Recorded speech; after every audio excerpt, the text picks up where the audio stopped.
really for the fugitive Nana Appiah Mensah, who is on the run from justice tonight, and there's an international effort in 194 countries to have him apprehended.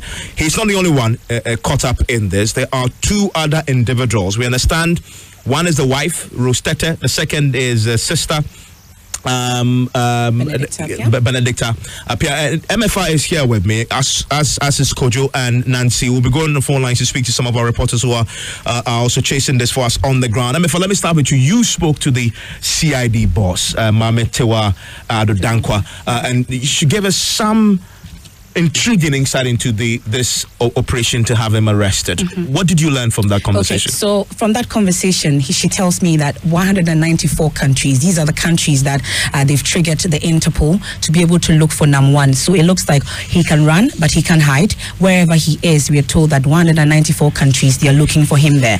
They are also unsure how he left the country because they are checked so far at the airport and they are still checking. It shows that he did not use the airport, so they don't know how he got out of the country. And why now? Because money laundering issues have come up, also because of this warrant, and then defrauding issues have also come up. So that's why now they are looking for him. But that is interesting because on the warrant, the charges defrauding by fraud practice, but CID has a separate leg of this, which is money laundering. Money laundering as well. Some of the probable charges that they will be proffering against once he's in custody. He's in custody, and so that's where we are in terms of these issues. She also says, and this was a controversial bit when Gabby made his post about the fact that he sort of jammed bail, so to speak.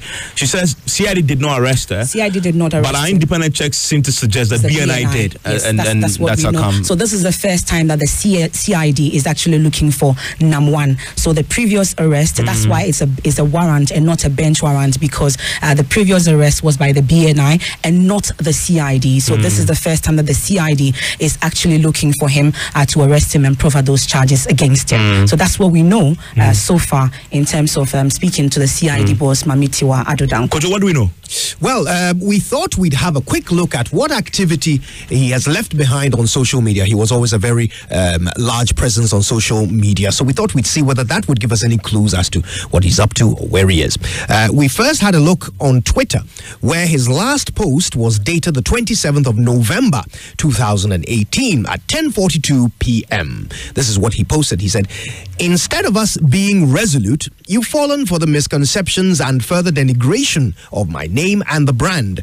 We shall do the needful now. God knows we defended our collective cause. Hashtag posterity. Hashtag Hail Men's Gold Global." Now, he sent this from his iPhone on the night of the 27th of November. We also tracked down his last post on Instagram. It appears that Twitter and Instagram are the two platforms on which he is the most active. Now, on Instagram, his last post was dated the 28th, so the day after that tweet. 28th of November 2018. This is what he had to say. "Somewhere in Africa, a purported fraudulent business has been paying income and corporate taxes for government salaries and SNIT for staff, 5% and now 3% royalties on over $100 million gold bars exports for the Minerals Commission, discharged contractual obligations fully to the thousands of clients, and have embarked on various corporate social responsibilities for 5 years successfully with no objection. Hashtag seek the facts. At the end, what I would live with would be the shock at the silence of my friends and associates and not the temporary slay of my foes. Hashtag values added. Hashtag he was speaking in parables at some point. I guess he was. But of course, we've been trying to piece together what we can about who he is. Yes. We picked up a couple of biodata details, if you wish. So he was born on the 16th of May, 84. He's 34. Oh, so this is 34. He's 34 years old. That's a young gentleman. Very young, by the standards of his achievements. Yeah, I mean, he's younger than myself. Yes. And I think I am. I'm young. Yes. Okay, now his parents are Susie Ivy Brew, that's his mother. Napoleon Mensah Abrompa is his father. His sister is the lady who was named in that warrant. Okay, so that's Benedicta Appiah? Right. Now, he has a sister-in-law, Sima Brew, who is a well-known fashion designer. And there's a video circulating that we've seen. Is that the sister-in-law, the sister? That was Sima Brew's wedding. In which you see Nana Mensah on the balcony throwing cash, into the crowd, so to speak, people who were scrambling over this money. Yes, the very well-dressed wedding. And let me just note this: the customers in the studio with us shaking their heads when I said, "You see him on the balcony throwing cash," and you're thinking, "Oh my God, this is my money." We'll hear from them shortly. I will shake my head too. His wife is Mrs. Rose Appiah Mensah, formerly known as Rose Tete, and he has one child, P. Mensah. He spent the better part of his early life with his mother in Kaswa.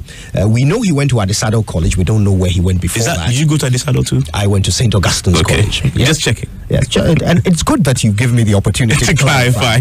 Yes, on behalf of all APSUs. All right, now he recently toured the campus of Vadisco for one of his projects, the NAM1 mission project. All right, now he went to University of Ghana. He studied for his first degree a number of things, including economics and business management, finance, mining, and environmental studies. I see. So yes, some educational background there for you. He has been awarded several times. Yeah. He was adjudged the Business Executive of the Year 2017. Wow. The just ended Ghana Entrepreneur and Corporate Executive Awards. But before that, the year before, he won Man of the Year at the Emmy Awards. Wow. Yes.